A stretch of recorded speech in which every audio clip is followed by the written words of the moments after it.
So yeah, just to welcome everybody again and explain that I'm here in the Redwood Forest at Karuna Buddhist Vihara and say how lovely it is to be here. And I was just saying that I'm quite excited to be back with the community, feeling somewhat refreshed, not fully, because I do have a health condition that needs some care this year.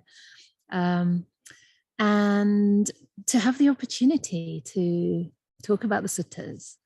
And I didn't get time to look through this first, but I was just telling people that sometimes that's the best, because the suttas are there not as an intellectual exercise, but to speak to our hearts and to open our hearts, you know.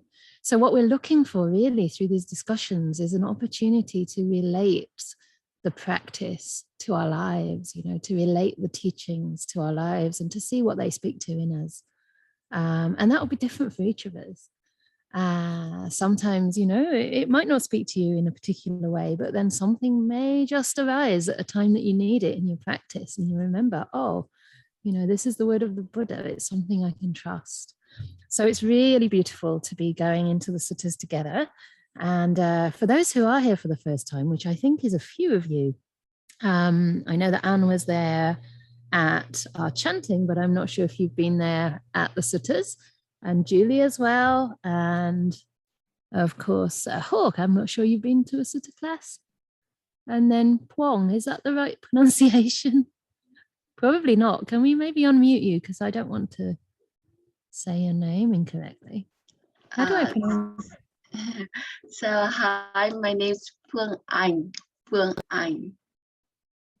Puong Ang. Yes. Puong Ang. Okay, so the first word is like one syllable. Puong Ang. Great. Yeah. Lovely to see you. Yeah. So if you've not been to this sutta discussion group before, we are using this wonderful textbook that Bhikkhu Bodhi has so kindly put together. You'll notice there's a lovely sticker there of a bhikkhuni. And this is made by one of my friends, Ayasoma, who's a bhikkhuni at Empty Cloud Monastery. So anyway, that's on the front of the book. And we're in the chapter on dealing with anger, and it's been an interesting process to go through this chapter because we don't get far. There's so much to say on this subject, and I think that's because it's one of the main and most kind of persistent hindrances that we experience in all kinds of different manifestations, whether from just a slight boredom or, you know, seeing the mind turning away from its meditation object or wanting to avoid a situation that's maybe difficult for us to face, right the way through to kind of irritation, aggression, and of course, hatred and even violence of, you know, through word or through physical action. So it's a very pertinent subject. And it's interesting that today we're getting into something that's really quite intense around physical violence. And of course, we all know about the situation in the Ukraine, the terrible tragedy that's unfolding there, and other places like Myanmar, which has been, you know, less in the news of late, but still terrible atrocities are happening there, from the military dictatorship towards its own people, you know. So the people that are meant to protect them are the people who are actually threatening their lives. And this is a very real thing, including the monastic Sangha's lives too, and really trying to destroy the Sangha from the inside out. But fortunately, we can't destroy the Dhamma if we really cultivate that in our hearts. And so these are some of the Buddha's teachings.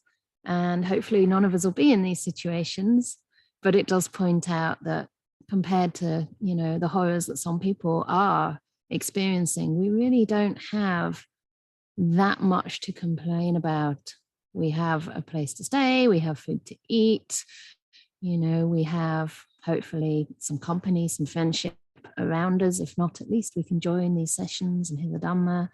So I think this really can help to put things in perspective. It's not that the Buddha's saying, you know, put yourself in a really violent context and test yourself out. That's never his teaching. So, but for me anyway, it just shows me that there's a lot more work to be done, you know, to bring that metta to fulfillment, the kind of metta that can even have compassion for our own abusers. Yeah. So without further ado, let's begin. And at any time during this session, you're very free to raise your virtual hand. You see a little button there at the bottom, and we'll come to you, and you're welcome to share any thoughts that arise for you, any reflections, any questions, comments, doubts, anything at all related to the theme. I may sometimes wait a little bit for an opportune time to come to you. Otherwise, I will be pausing throughout and asking for your input, so that it's not me teaching you, but it's us sharing together and learning from each other about ways to apply these teachings in our lives. Okay? So here we go. I think we're on page 60, and it's heading 2, Non-Retaliation. If you don't have the book, don't worry. You will be able to just take these teachings in through your ears instead of your eyes. It's the same thing, and through into your heart. So here we go. The Venerable Sariputta told the monks, and perhaps the nuns, so then, if others abuse, revile, scold, and harass a monastic, or of course any other person, they understand thus: this painful feeling born of ear contact has arisen in me. That is dependent, not independent. Dependent on what? Dependent on contact. Then they see that contact is impermanent, and that feeling is impermanent, that perception is impermanent, that volitional activities or reactions are impermanent, and that consciousness is impermanent. And their mind, having made an element its objective support, enters into that new objective support and acquires confidence, steadiness, and resolution. So that's already quite a lot. And I'm not sure how familiar many of you are with the suttas and the teachings, but just to unpack it a little bit, the Buddha's really here pointing toward dependent origination and how the process of suffering arises. So when he's talking about a painful feeling born of ear contact arising in somebody, of course, this means some kind of harsh words or perhaps criticism. We're on page 20, Diana. And as a result of that, and that is dependent, right?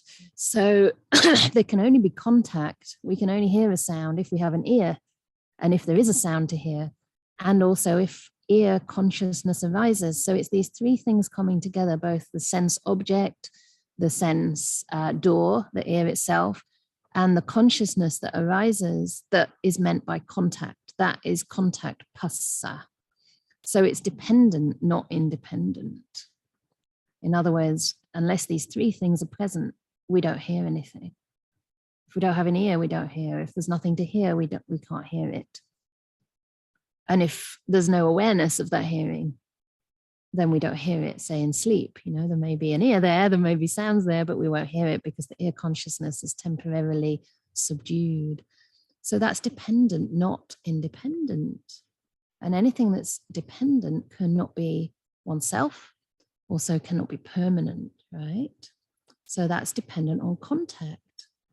And then one sees that contact is impermanent, that feeling is impermanent. So the next step in dependent origination, the arising of suffering, is that due to that contact, a feeling arises. Yeah. Passa, how does it say? Passa paccaya vedana. Vedana, yeah, the feeling that arises due to contact. So feeling is vedana in Pali. So the feelings are generally pleasant, unpleasant, or neutral, right? Or it can be anywhere in between or on that particular spectrum. And of course, in this case, it's a painful feeling. So it's an unpleasant vedana. So, but we see that that is impermanent, and also that perception is impermanent. So perception is that knows this was an unpleasant feeling. It gives it a valuation. It basically is that it's very close to the volitional reaction. You know, we perceive something, we give it a kind of value, And due to that, if we think it's unpleasant, we have a reaction. So that's the sankhara, the volitional reaction here, or volitional activities, and they too are impermanent. And then that consciousness is impermanent. So does that make sense? So this is already giving us a wisdom tool with which to analyze the arising of unpleasant sensations at the ear sense door. So it's bringing us inside. So others may be abusing and reviling and scolding us. We're aware of that, but we're looking at the process that's happening as a result, that's happening within ourselves, and realizing that all of that is impermanent. And then it said, his mind, or their mind, having made an element its objective support, enters into that new objective support and acquires confidence, steadiness, and resolution. And I think here element just refers to the element of sound, the ear. It's one of the ways that the Buddha talks about elements. He also talks about the 4 elements of like earth, water, fire, and air. Earth, water, fire, and air, and sometimes space. But here he's talking about the senses as being a kind of element. And I'm guessing its objective support is the sound, right? That thing that brings that into awareness. But I'm not quite sure. It's very strange language. And I'd be curious to know what other translations exist on this. And as a result of understanding the impermanence of all these things, one acquires confidence, steadiness, and resolution. Yeah. So is that kind of clear? Is there any questions on that so far? Because that's quite a deep teaching, and it's also quite an advanced stage of practice when we're able to see these things. Although at first, even reflecting this way could be of great help. So perhaps I'll continue. So now, if others attack that monastic or that person in ways that are unwished for, undesired, and disagreeable, by contact with fists, clods, sticks, or knives, they understand thus: this body is of such a nature that contact with fists, clods, sticks, and knives assail it. But this has been said by the Blessed One in his advice on the simile of the saw.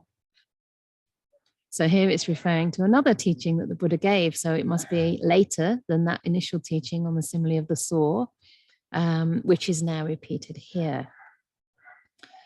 So the advice on the simile of the saw is this: monastics, even if bandits were to sever you savagely limb by limb with a 2-handled saw, one who gave rise to a mind of hate towards them would be not carrying out my teaching. So that's the little excerpt from the previous Sutta. So tireless energy shall be aroused in me, and unremitting mindfulness established. My body shall be tranquil and untroubled. My mind concentrated, it says here, but we know that Ajahn Brahm and myself prefer the translation stilled.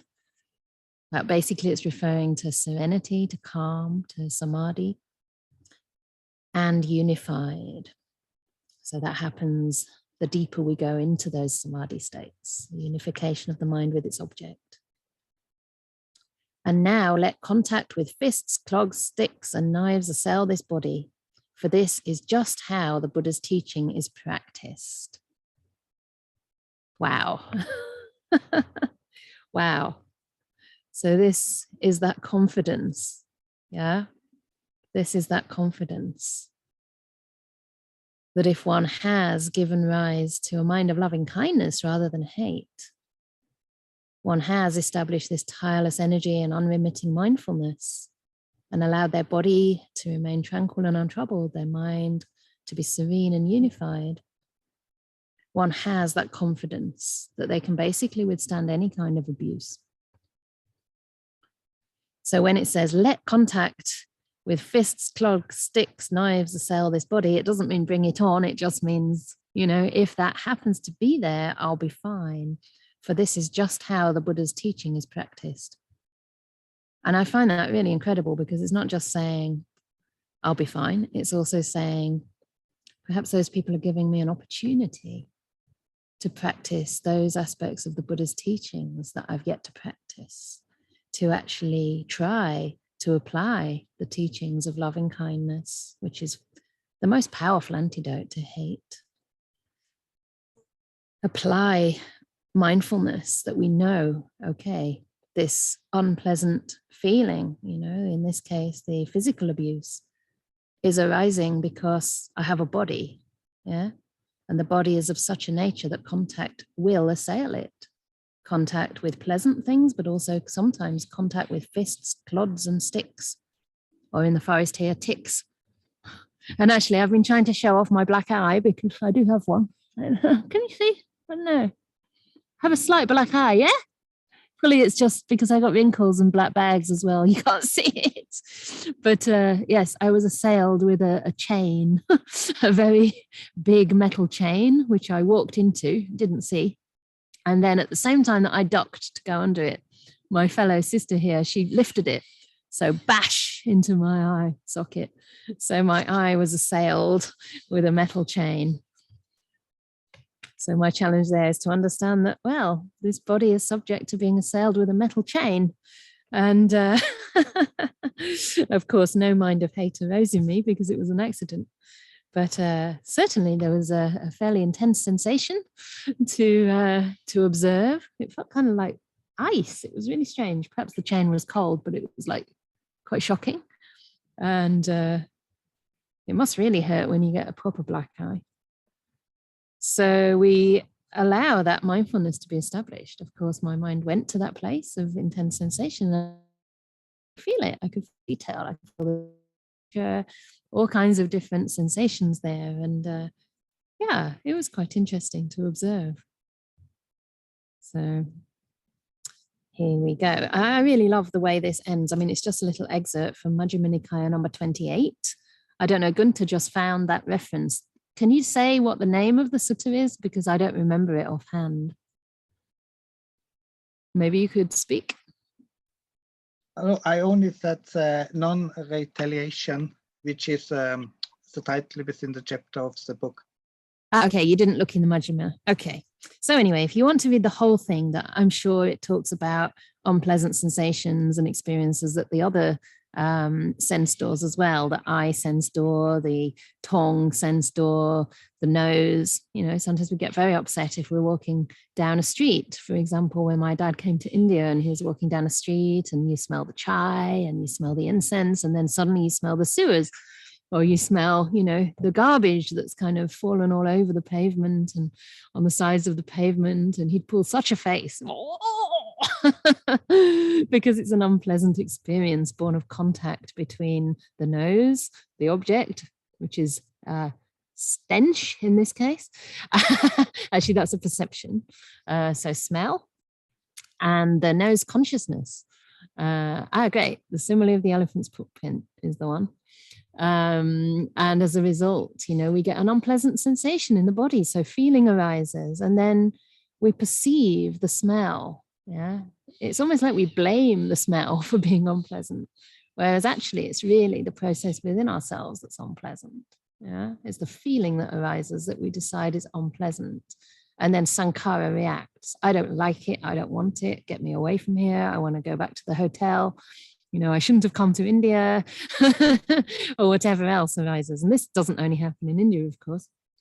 In any forest monastery, it's very it's wonderful because you're so close to nature. You can't hide nature.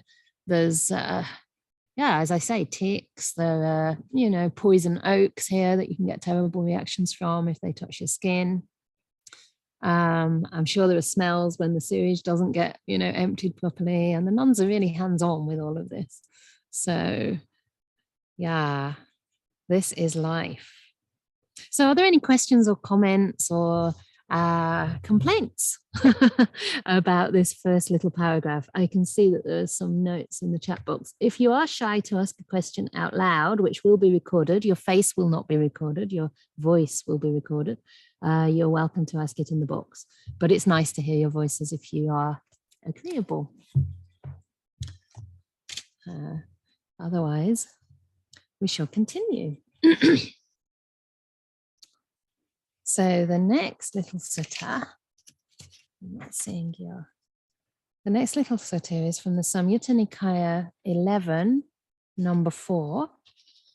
Again, page 60 in the book, and it's called Patience Over Punishment. So that sounds very nice. The Blessed One said this: once in the past, monks, or bhikkhunis, let's say this time, the devas, that's the heavenly beings, and the titans, there's some kind of strong, kind of aggressive, mythical being who like to engage in battle, were arrayed for battle.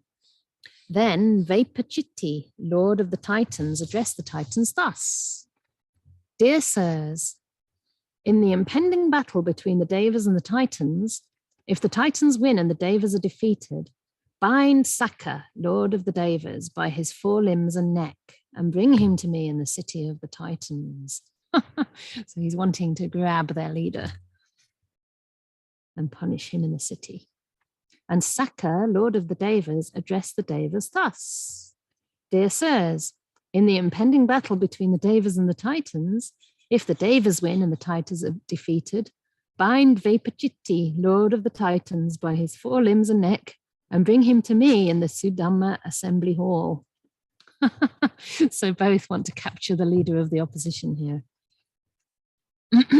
Does this remind you of the world? In that battle, monastics, the Devas won and the Titans were defeated. Then the Devas bound Vaipachitti by his forelimbs and neck and brought him to Sakka in their assembly hall. When Sakka was entering and leaving the assembly hall, Vaipachitti, bound by his forelimbs and neck, abused and reviled him with rude, harsh words. Martali, the charioteer, addressed Sakka, Lord of the Devas, in verse.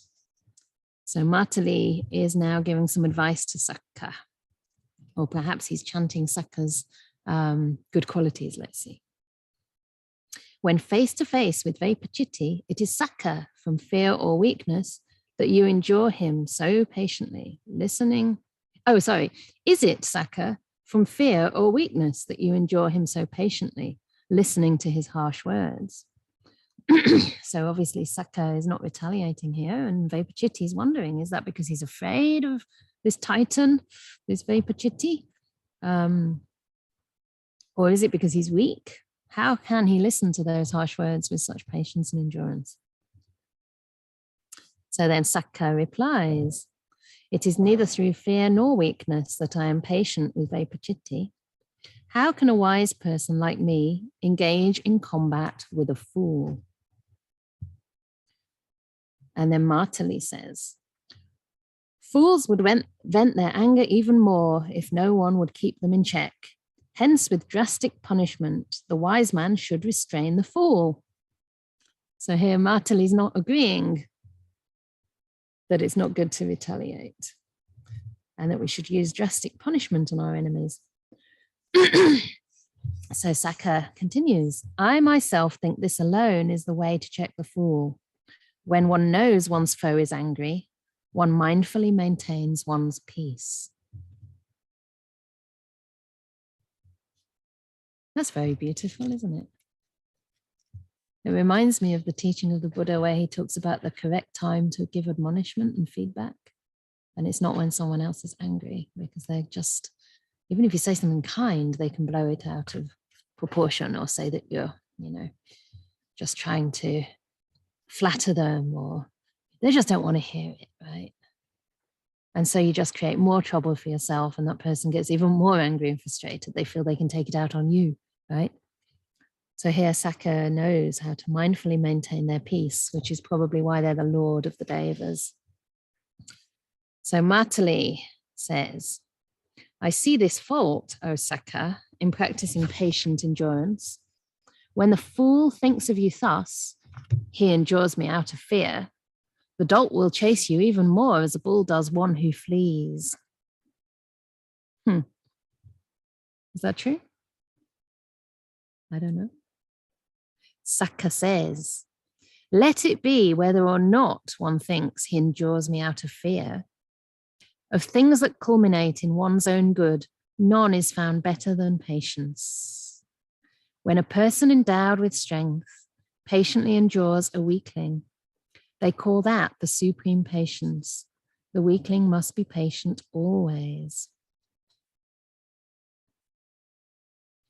They call that strength no strength at all, the strength that is the strength of folly.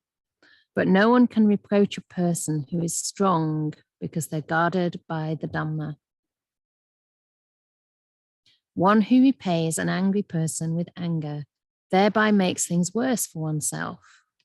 Not repaying an angry person with anger, one wins a battle hard to win. They practice for the welfare of both, their own and the others. When knowing that one's foe is angry, they mindfully maintain their peace. So it's good for both parties. When one achieves the cure of both, their own and the others, the people who consider him a fool are unskilled in the Dhamma. It's great, isn't it? They're not saying even that that person's wrong in thinking that way, but that they're just unskilled in the Dhamma. So we understand that. We understand they haven't heard these teachings. They don't understand. And in a way, I think it's telling us to show the way. And also the power of that patience and that endurance, that equanimity, and compassion too for our foes, you know, that actually ends up influencing and affecting the person with the anger. They realize, oh, I'm not getting a rise out of this person. What's happening here? You know, and they have to, first of all, come in contact with their own agitation. And also just by being in the presence of somebody who's calm, eventually we too calm down. There's a lady here at the moment, there's a couple actually. One's a new trustee and the other's her wife. And I think the wife of the trustee, she is not a meditator. And I had a feeling she wasn't, because she wasn't talking much about, she's just very quiet and self-contained. She wasn't talking much about Dhamma stuff. So I asked her, do you meditate? And she said, oh, no. And I said, yeah, with people as calm as you, perhaps it's hard to see the need, because she's so calm. Just sitting in her presence, you know, you feel like your whole system slows down. And they've got a little dog, a little fluffy dog that runs around. And he was a little bit upset because the other lady and the other nun were out there still working on making a bridge for one of the creeks. And the dog was like, when are they coming back? And she just quietly said, it's okay, sit down. Just very quietly, and the little dog just sat down. And you could see him, first of all, he sat and he was still a bit, you know, aware, like, are they coming? Are they coming? And then he's like sitting like this, and then he's sitting like this, and then he's just at her foot, you know, lying down, curled up. So I guess that wasn't really anger in the dog, but certainly it was a kind of fear and agitation. You could see how this calm presence just calmed the whole thing down. So we just sat in front of the fire and enjoyed a very leisurely little chat. And then she told me she'd been working in litigation all her life. She said, you wouldn't know it, would you? I said, no. Have you always been this calm? So it's wonderful, you know, that calmness gives you much more capacity and resilience to move into areas of life that are really quite stressful and demanding, and to actually share that calmness and that quiet, that equanimity with other people too. So this little excerpt ends here. So monks or monastics or community. If Sakka, the Lord of the Devas, could speak in praise of patience and gentleness, then how much more would it be fitting here for you, who have gone forth in such well-expounded Dhamma and discipline, to be patient and gentle? So here, the Buddha's actually asking us to take inspiration from the Lord of the Devas.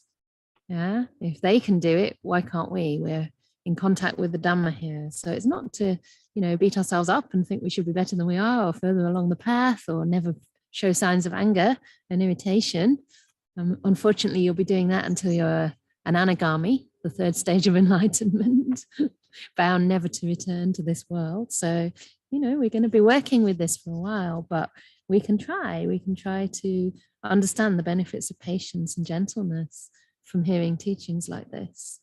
And just imagine if this were possible, you know, in really heated situations, whether politically or, you know, in the family or at work, maybe with colleagues, between colleagues.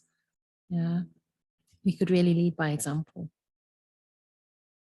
So I also don't think this means that we don't act to stop violence and aggression, you know, to try to overturn unvirtuous leaders, to vote in people who are going to have a much more kind and democratic way of leading a country or a community. But sometimes we can't do very much. And at that time, patience, compassion, gentleness might be the best protection we have for our minds. So we've gone through 3 pages, which is good going for our group. So would anyone like to share any thoughts, comments, reflections, or perhaps anything in your own lives? Yeah, so Veronica's saying that it's difficult when whole societies are involved, and it is. And I think, you know, sometimes that can feel overwhelming, especially if we're listening to a lot of news or, you know, we're very aware of what's happening in a country like the Ukraine. And at that time, we might be able to help to some degree by perhaps offering aid, offering support. Maybe you know somebody who's affected by the crisis. You know, there's a Ukrainian nun in Myanmar at the moment, and one of my friends is trying to find her a place to stay over in the US. Obviously, she can't go home, and nor can she stay in Myanmar, the two of the most unsettled and unsafe places to be right now. But I think it's so important to find that balance, you know, between our activism in the world and to help in the way we can, also to understand when we can't, then it's really time to go inward and see what we can do to guard our minds, to protect our minds. And also to understand, you know, from a wider perspective that we're never going to have complete peace in this world. You know, that is the nature of samsara. And I think Ajahn Brahmali gave a talk on that quite recently. And it just, although it's unpleasant to hear, we don't want to hear that. And we're afraid that by hearing that, we might not feel that we should do anything. That's not the message. The message is just that, you know, we can do our bit, but we really can't determine the outcome of that. And we're never going to create a heaven on earth. It's just not the nature of the human realm. You know, maybe in the godly realms, even there, you see that they're having a battle. Right, even in the heavenly realms where people have such good qualities and have done, you know, are experiencing the benefit of their good karma in the next life, even there are these conflicts. And so really conflict only ends when we actually make an end of that conflict within ourselves, and we end samsara within ourselves. We end this greed, hatred, and delusion, which are the root of all these troubles in the world. So this much we can do. And Julie, please feel free to go. Lovely to have you here. Yeah, take care. So yeah, I guess it's about getting realistic. And sometimes that involves grieving. I mean, I feel very sad when I realize that this is what human beings can do to each other, you know, or what human beings do to animals or to members of other marginalized communities, other human beings, you know, just for their choices, whether it be, it's not even a choice, right? Your sexuality is not a choice, it's who you are. Or whether you're born, you know, a member of a minority race in a country that's, you know, you're not the majority, you don't have the same privileges and entitlements. It's sad and it's difficult. And yet we can do what we can do. And we need to meet that suffering within ourselves, you know, and develop a compassionate response. And that enables us to be present and to hold the space for others who are suffering too. And maybe hear and be there for them. So I don't have the answers, but I think we're just so fortunate to have this path and to know that this isn't our destiny. You know, we're not destined to be enduring this round of suffering eternally. And also even beyond that, you know, even more present than that is just noticing when we shift our response from one of kind of a reaction that's based on the defilements to one that's a little more moderated, even just a pause, right? Even just a pause, or actually an intention and an inclination towards the Brahma Viharas instead. So it's a practice. And I think, I would encourage everybody to practice metta meditation daily as part of your practice, even if it's not your main vehicle, but, to have thoughts of loving kindness when you wake, when you go to bed, and at any other time in the day, even just for a moment. One of the ladies here who's on the trust, Jocelyn, she is a medical doctor, and she was telling me about all these studies that show the effects of compassion and also of meditation on the brain. And she was saying that just 2 deep breaths takes the nervous system out of the autonomic nervous system. So the sort of reactive fight flight kind of response that is more animalistic in a sense, more survival based, and puts you into the parasympathetic nervous system, which is more the relax, restore, rest. Just 2 deep breaths, right? Shall we do it? I'm going to do it. So I invite you to take 2 deep breaths without any expectation of any noticeable change that it may bring.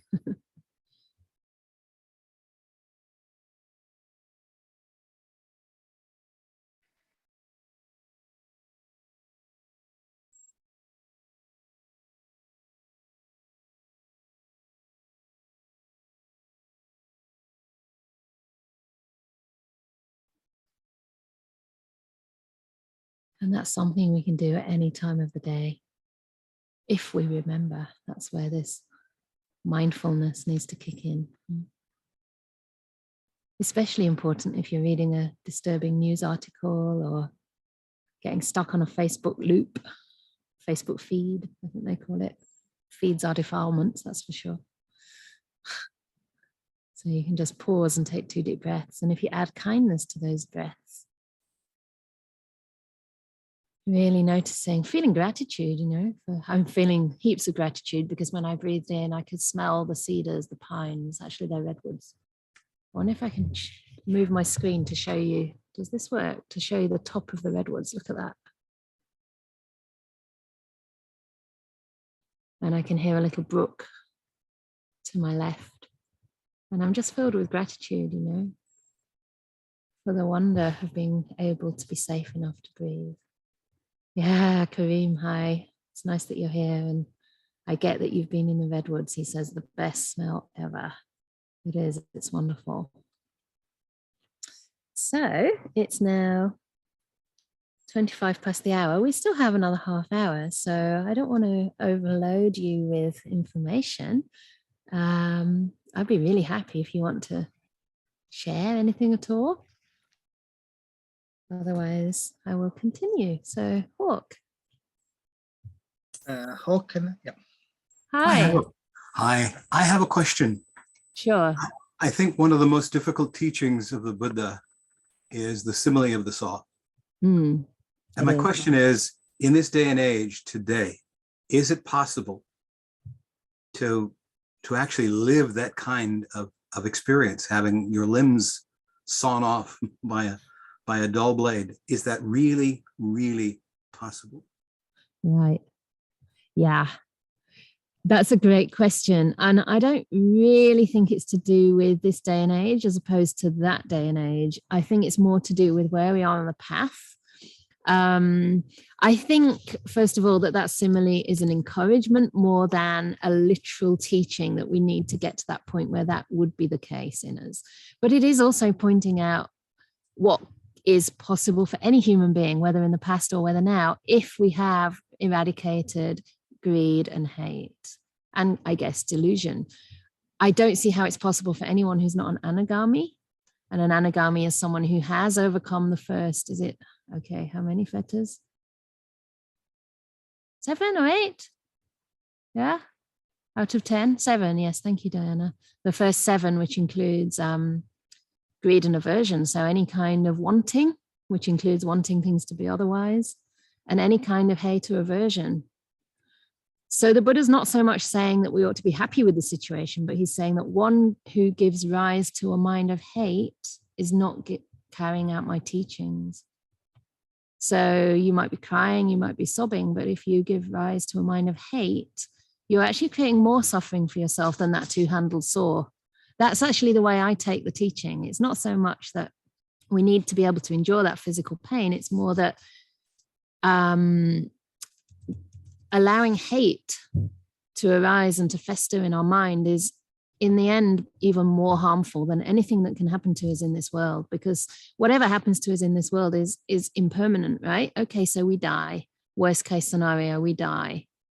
I mean, if you do have that confidence in karma and rebirth, if you die with at least some equanimity and some qualities in your mind, some good qualities in your mind, then you're going to be able to carry on practicing. You're going to be able to, keep cultivating the path and finding that happiness along the way.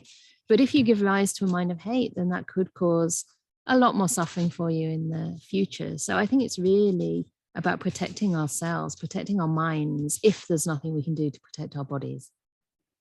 I don't know if that helps, but there are people in my life that I have confidence in as having overcome greed and hate. And it's amazing to talk to these beings about their experiences with physical pain, but even other more subtle things, such as attachments or affection towards individuals. I've been poking some of my teachers on that, and they just have unconditional love towards everybody. There might be people that they know more or that they give more time and attention to, but it's only for the sake of spreading Dhamma, really. It's only for the sake of doing their duty through the Brahma Viharas. It's not any kind of vested interest there at all. And that's incredible. That's really incredible. So I think in these kind of beings, it's possible that, even if somebody's shouting at them, beating them up, even torturing them, that their mind isn't going to move into hate. Yeah.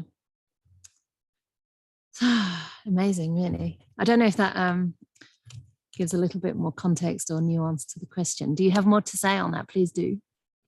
If you want to unmute yourself again, or we can invite you to unmute.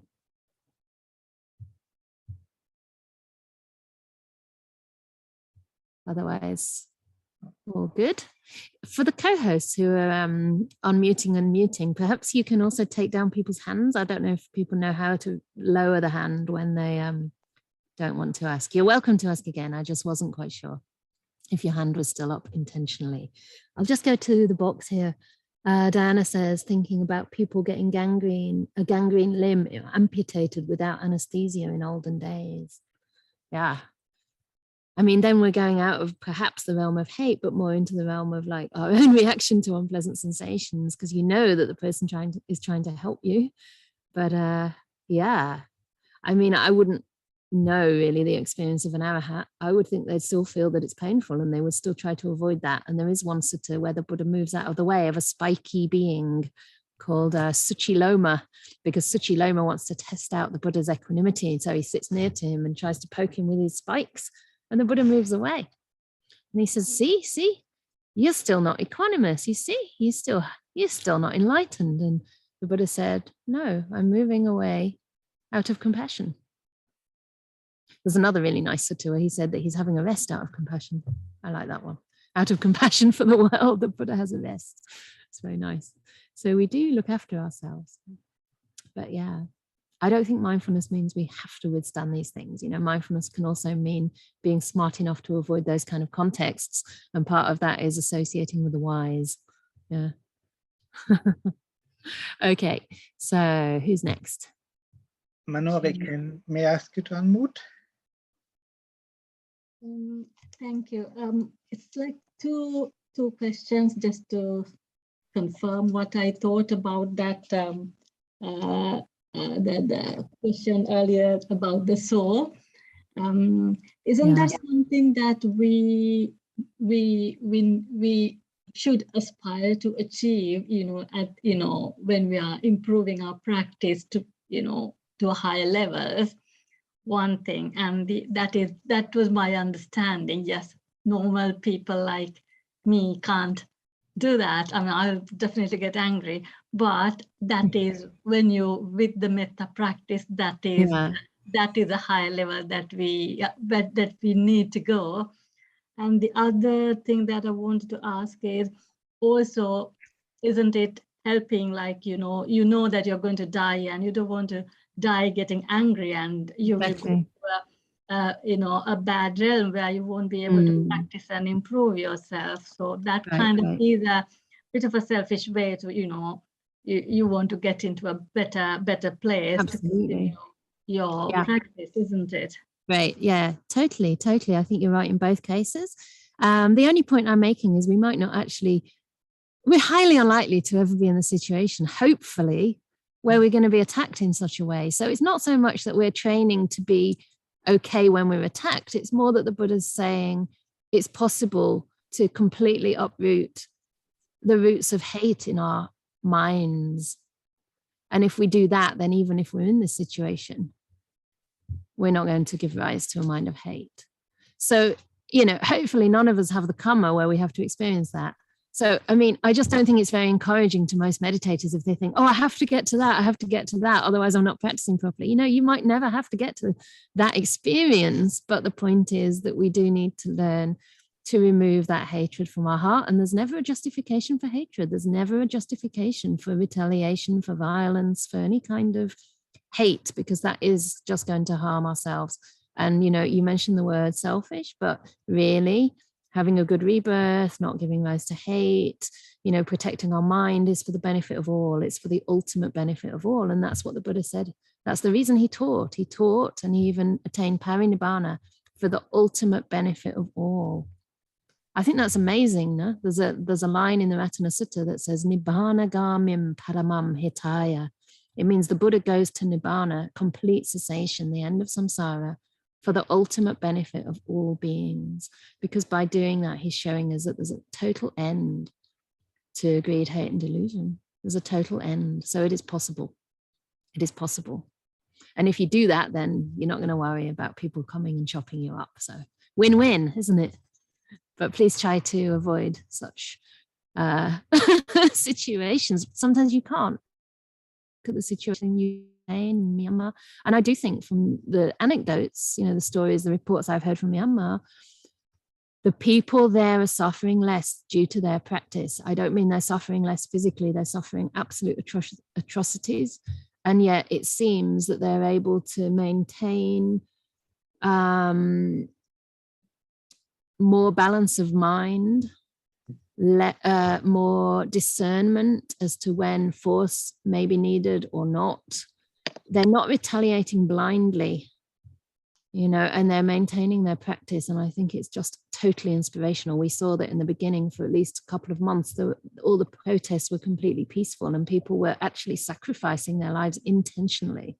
There were people, it was horrific, really. It was a picture of people running away from people they knew were going to kill them, and they were just jumped out of a building to prevent that, to prevent them committing that crime. They died, of course. Yeah. It's, I think there's a difference depending on the practice that we're able to do in how we then respond when we may be in such a terrible situation. But don't worry about it, just focus on what you're doing now. We'll come to Shirley and then go to Darren's comment in the box. Shirley, may I ask you to unmute?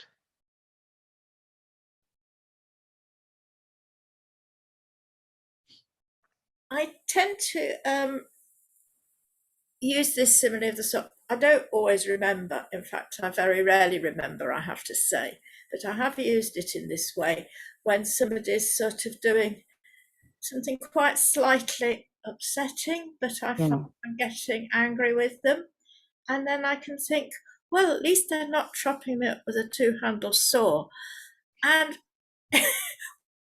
when you just think of that simile, when somebody's sort of just annoying you in quite or upsetting you, or maybe even shoved you in a queue or something like that, you go, and then you think, well, they're not cutting me up with a two-handled saw.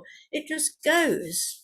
Absolutely. So I just find that, yeah, I mean, it's very inspiring to think that there are beings that can still practice loving kindness under torture. And there are beings that I've heard of.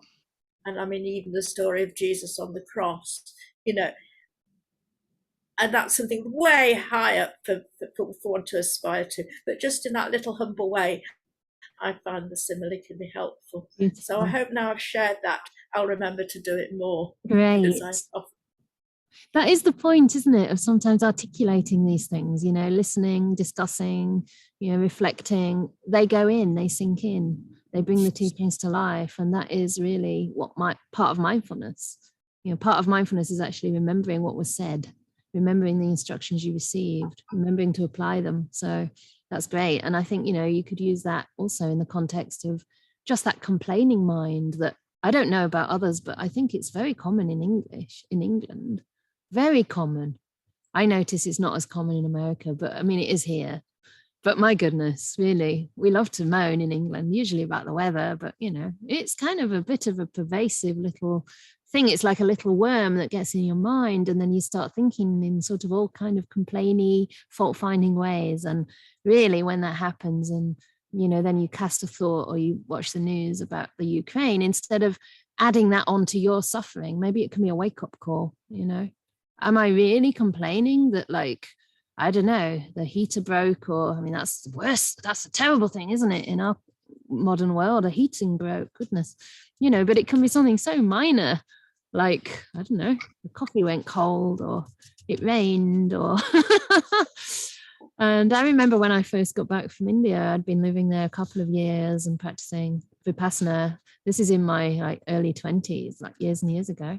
And coming back home, having been around people that, you know, life and death is all around you, and nothing's really taken for granted. There's definitely a sense that the only happiness to be found is within, and that there's something bigger than ourselves, you know, and there is a path out of suffering. And that gives a great joy, a great sense of joy, even among poverty, even among all kinds of things. And I'm not just speaking as a entitled Westerner. I mean, I was serving people from, you know, the so-called lower castes, and, you know, very low castes, or people who were illiterate, and, you know, they were coming to these retreats having been sponsored for their train fare, all donation based, and they had a light in their eyes, you know, they had a shine, they had a sense of meaning in the world. And coming back to England and just hearing complaints about all kinds of small things was just astonishing to me. It was like, do you realize that, like, sometimes people don't have enough to eat? And, you know, I realized it really changed me, changed my perspective. So yeah, definitely, I think this is about perspective as well. Yeah, counting our blessings. You're allowed to do that even when others suffer. You are allowed to do that, because that will resource you, and that will give you more capacity to help. We can't really help others when our well runs dry. So Darren's saying here, with pain, is this also about our perception or anticipation of what pain may be? Yes. So we're living with that pain before something has happened. Exactly, the fear of it, you know, we're already contracted, we're already dreading it, we're building something up in our mind. Therefore, living that pain more than what it actually is. Yeah, I think that's right, actually. Because physical pain, when it happens, is actually physical pain. It's the mental part that intensifies it and increases it. I think one of the main reasons that people who are enlightened can withstand such pain is because they understand it's not their pain, it's just pain. And going back to the first sutta we spoke about, you know, it's contact at the body sense door. Yeah, because we have a body, we're subject to all kinds of feelings in that body, all kinds of contact, and some of it is going to be unpleasant. Because of that, and because of the body consciousness, the feeling arises. It can be pleasant, unpleasant, or neutral. And if it's unpleasant, okay, if you're just observing it as unpleasant sensation, not my sensation, just unpleasant sensation that's dependently arisen due to contact, then straight away that kind of charge goes out of it to a great degree. And I have practiced a lot with intense pain in long sittings in Myanmar. That was one of my main practices. And I can honestly say that throughout hours of sitting, it just became interesting. It became an interesting phenomena to observe, and it's intense. You try not moving for many hours, you know. I mean, don't actually, because I built up to it. It wasn't a self-torture, okay? I built up to it over many years, and, you know, I was practicing equanimity, so it was quite natural. It wasn't like I made myself do it. It was just honestly interesting. I could see it was pain, but it was also heat. It was also pressure. It was also vibration. It was moving. It was like, wow, look at all that that's going on, you know, from a mind that was very much a passive observer. And so the pain wasn't actually so intense. And the minute the mind would contract around it and think, oh no, I can't stand it anymore, then it really becomes intense. You know, you can probably experience that to some degree with any body contemplation, any body-based meditation where you're in touch with sensations. So yeah. And now that I'm not focusing on that practice as my main practice, I'm not as equanimous to pain. You know, now I'm working on other aspects of the practice and they bring strengths in different areas. But at that time, that was really possible for me. So yeah, I also think that we add a lot of this shouldn't be happening. That idea of this shouldn't be happening, people shouldn't do that to me. You know, if it's actual abuse, that makes it worse. That definitely makes it worse. That's the hatred part, isn't it? You know. So I do think that's right. Our perception or anticipation. And the other thing is that we might think we're not at the stage where we could die an unpleasant death. But I think that at that moment, you can't be sure. At that moment, it might be that all the qualities that you've been developing in your life come to the forefront of the mind. And I think it's quite common that people do report that. People who have near-death experiences often report that. They might have had some kind of accident, usually it is. And they almost die, you know, and their brain and heartbeat and everything is like stopped. And they go out of their body and they move towards the light and they feel incredible peace and bliss and happiness. So it's really interesting. We don't actually know how we're going to deal with these things. I don't know if any of you have ever been diagnosed with a terminal illness or something like that. I did have a cancer scare 2 years ago, a melanoma.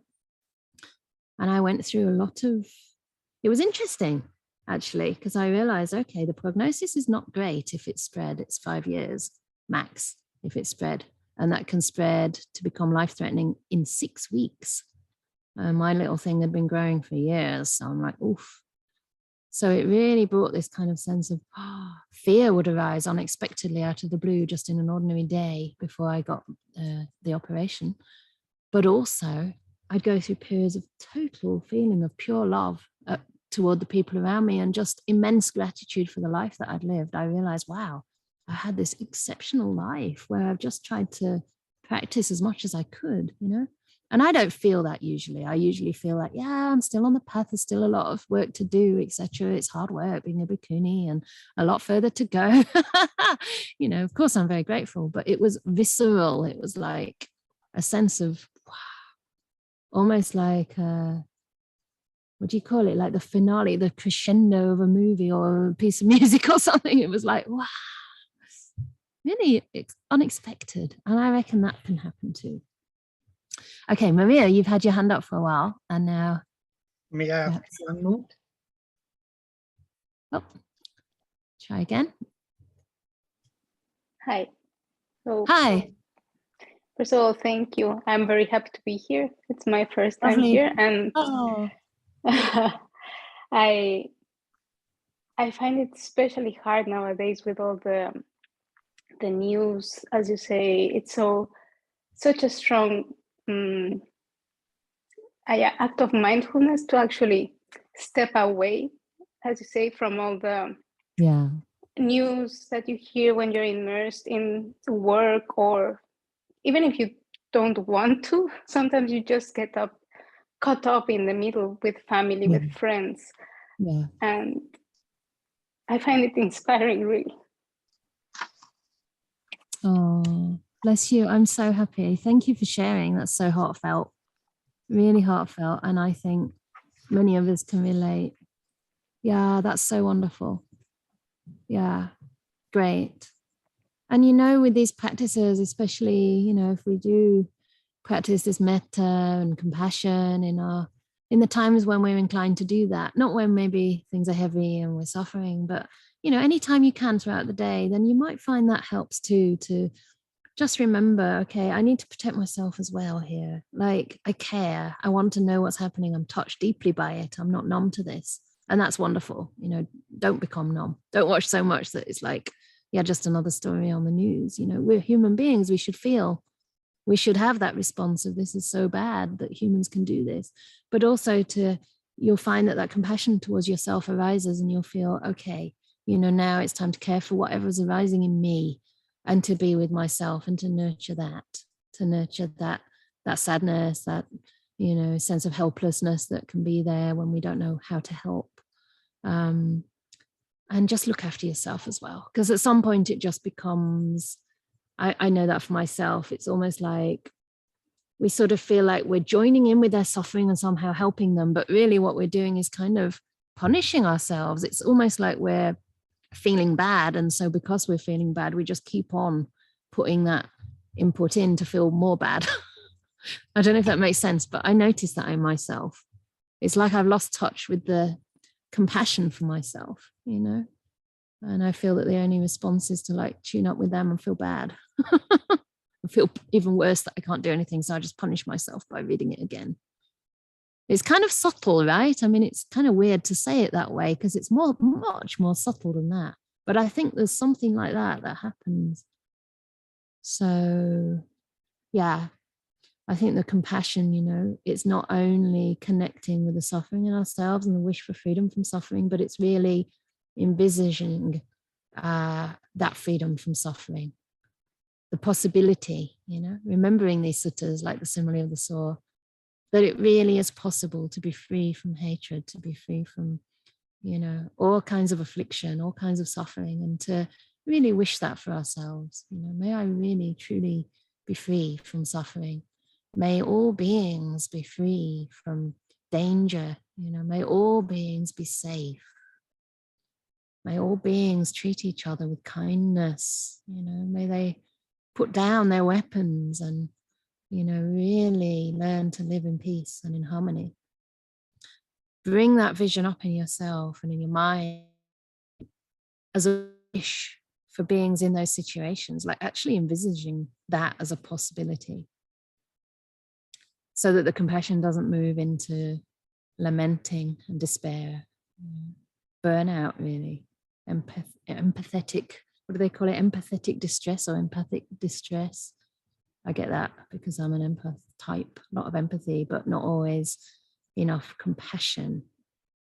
Compassion for ourselves, compassion for others. It's really a possibility that wars can end, and they do end. Yeah. And in a way, I mean, I don't know if I should really say that, but sometimes I reflect on whether I'd prefer to be murdering other beings or actually being victim to, those kind of, to some other person's violence, because that way at least I have my integrity, I have my morality, I have my goodness intact. So when we have the Dhamma, nothing outside can actually take us off that path. Unpleasant situations occur and arise, and but eventually they have to pass. What doesn't change is our commitment to the path, our commitment to goodness, kindness, compassion.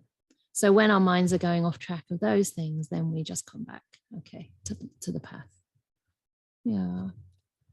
Well, thank you for being here and for sharing that. It's quite touching.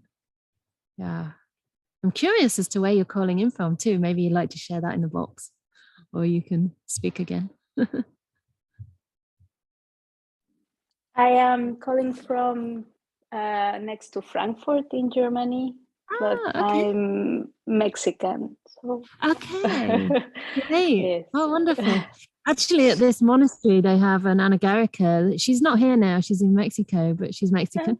So she's working on the visa to try and join the community here. So lovely that you could join and that you're closer than Mexico from the UK. Yeah. So hopefully we can meet once things open up a bit more with COVID. Yeah, lovely. Thank you very much, Maria. And yeah, we just have a few minutes left. I think it's, these are powerful topics and emotional topics. And I think it's probably enough for today. It's kind of tempting to read one more as a little wind up because it's kind of a cute little story. Maybe I'll read it. We don't have to discuss it. We can just listen to this last little story, and then I'll invite some of the co-hosts to say a few words. Kelly, thank you, and talk about a few of our upcoming events. really great events coming, because we're going to have some retreats as well on a donation basis. Of course, it's an experiment. We hope everything gets covered, but we just wanted everybody to be able to come, especially after this pandemic. So I'll talk about that soon. All right, this is the last little sutta of inspiration, and this is how the Buddha rejects abuse. On one occasion, the Blessed One, that's the Buddha, was dwelling at Rajagaha in the bamboo grove, the squirrel sanctuary. The Brahmin Akosaka Bharadvaja the abusive, that's what it means, heard. It is said that another Brahmin of the Bharadvaja clan has gone forth from the household life into homelessness under the aesthetic Gautama. Angry and displeased, he approached the Blessed One and abused and reviled him with rude, harsh words. So here the Brahmin is very unhappy that people are going to take refuge with the Buddha. They're leaving the home life and becoming monastics. When he had finished speaking, the Blessed One said to him, "What do you think, Brahmin? Do your friends and colleagues, kinsmen and relatives, as well as guests, come to visit you?" "They do, Master Gautama." "Do you then offer them some food or a meal or a snack?" "I do, Master Gautama." He's thinking, what is he talking about here? "But Brahmin, if they do not accept it from you, then to whom does the food belong?" "If they do not accept it from me, then the food still belongs to us." "So too, Brahmin, I do not abuse anyone. I do not scold anyone, and I do not rail against anyone.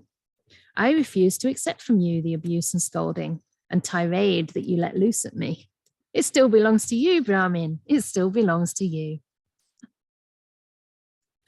Brahmin, one who abuses his own abuser, who scolds the one who scolds them, him or her, or them, who rails against the one who rails at them, they are said to partake of the meal, to enter upon an exchange. But I do not partake of your meal. I do not enter upon an exchange.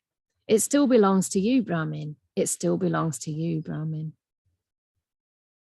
So the Buddha's saying that the Brahmin might be angry, but he's not going to take that on. He's not going to share the meal of anger. And maybe we can try to do that when we do hear the news. You know, we can feel the compassion, but to try to feel compassion even toward the perpetrators of violence. Don't take on their hate. Don't generate hate toward them if we can help it. Of course, we might be very confused and conflicted and not understand at all, you know, what motivates these people. But certainly, you know, the Buddha said that anger is like a disease. It's a sickness. We cannot see clearly when there's anger in the mind. So it belongs to them. It doesn't belong to us. We can go a different way. We can follow the Buddha's advice. So really wonderful to share the Dhamma a little bit with you. And I hope that we've learned something from each other. And I hope that you also can take in some of the spirit of this forest. Can you hear the river? Can you hear the like little, no, there's a little stream. It's very nice. Anyway, so I'll invite Kelly to say a few words and then I'll finish up. Yes, thank you, Venerable Chanda. It's lovely to be here again tonight and have this discussion again. I'd like to say a few words about the generosity we can show through the practice of dana. So as always, this evening's sutta discussion is offered on a donation basis. And if you would like to offer dana, then anything you are able to give to support Venerable Chanda and the Anakampa Bhikkhuni project would be very much appreciated. The link to the website where you can find out how to donate is in the chat box. And you can also go there to find out more information about the project, the upcoming events and other exciting news, which Venerable Chanda will tell you a little bit more about. Yay. Thank you very much. Thank you, Kelly. And just to say that although we're talking about donations towards my name was used, it's really donations for the Sangha. It's just that I'm the only resident bhikkhuni in England at the moment, and now I'm not in England for the while. I'm coming back, but always these gifts are given impersonally to the Buddha Dhamma and the Sangha, and in particular with our project, it's for the building up of the Bhikkhuni Sangha. So yeah, although right now that does translate to me, and it goes towards my healthcare and travel and accommodation and all the other requisites that a bhikkhuni would need. Basically, that's it. But these days we need computers and stuff. Anyway, I got my computer already, so don't need that. Really, we're just giving for the perpetuation of the Dhamma and for the revival and strengthening of the Bhikkhuni Sangha, you know, as a vehicle to teach that Dhamma, because we do have time in our lives as Bhikkhunis to really digest and consider these teachings, and also to train in the virtuous conduct that the Buddha prescribed for monastics. So it's very wonderful, and I hope that we can eventually get a place where we can meet and have retreats. But in the meantime, we are hiring out a retreat venue in November in Norfolk, and that's sort of like southeast England. Even November, it can be cold, but it can be sunny. And we're having a retreat with Ajahn Brahm. I'll be assisting whenever he wants a rest, or whenever people insist. I might give a talk or do a Q&A or a guided meditation, but really it's his retreat. And yeah, we have an amazing venue. I mean, it's costly. It's like a really expensive venue. We're paying something like £40,000 for the exclusive hire of all the facilities, the Dhamma halls, the rooms and everything. But we're so-called taking a chance and doing it on a donation basis, aside from a registration fee, to make sure that you are committed. And we'll see what happens, you know. That way others who maybe can afford a bit more can offer more, and those who, you know, are more financially limited, or, you know, aren't in a position at the moment to contribute, can come anyway. So I think that's very beautiful. And it's especially at the end of this pandemic, you know, it's the first time he's coming back to England for 3 years, and we're going to have a few more things happening too.